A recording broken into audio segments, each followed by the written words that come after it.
You know, I also have killed a lion. How many shots did you need? I used my hands. Oh.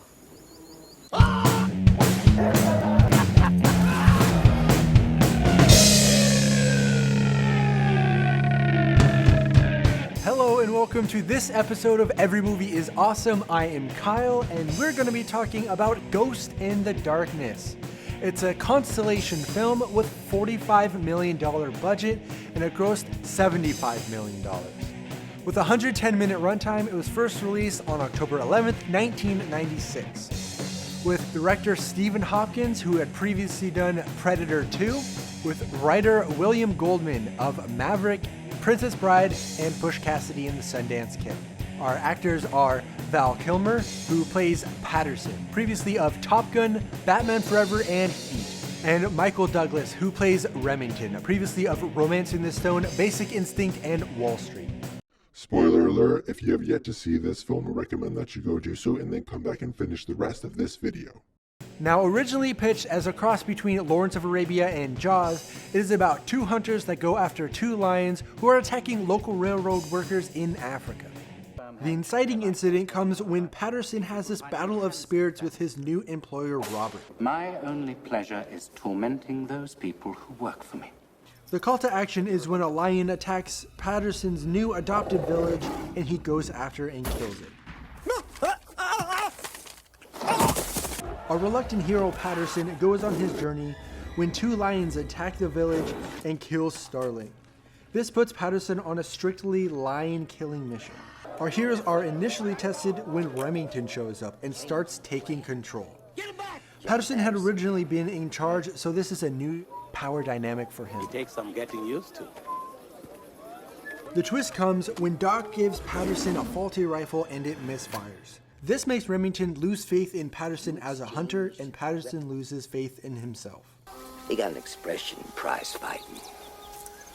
Everybody's got a plan until they've been hit. Well, my friend, you've just been hit. In committing to the conclusion, Patterson and Remington decide to go after the lions instead of waiting for the lions to come to them. So I guess we've both been hit. In preparation for this, the group decides to build a structure to get a better shot of the lions.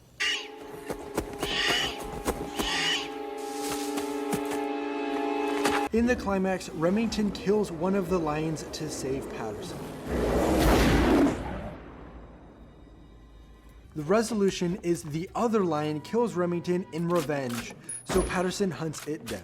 In this film, they actually used real lions, the most docile lions that they could find, Caesar and Bongo, who are actually also featured in George in the Jungle. Now, making a movie is difficult enough as is when everything goes right. However, they filmed this in Africa under terrible conditions. The cast and crew actually had snake, scorpion, and tick bites. People were hit by lightning, chased by hippos, there were floods, in which two of the crew members drowned. On a lighter note, it actually won the Oscar for Best Sound Editing, awarded to Bruce Stabler. For casting and characters, there's Val Kilmer's Colonel John Henry Patterson.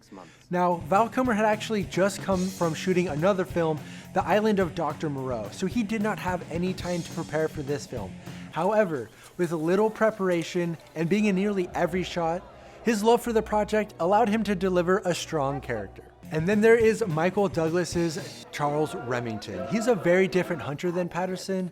He has seen every scenario, he's a rugged hunter, but their differences and growth as partners make them a dynamic duo late in the film. You know, Charles,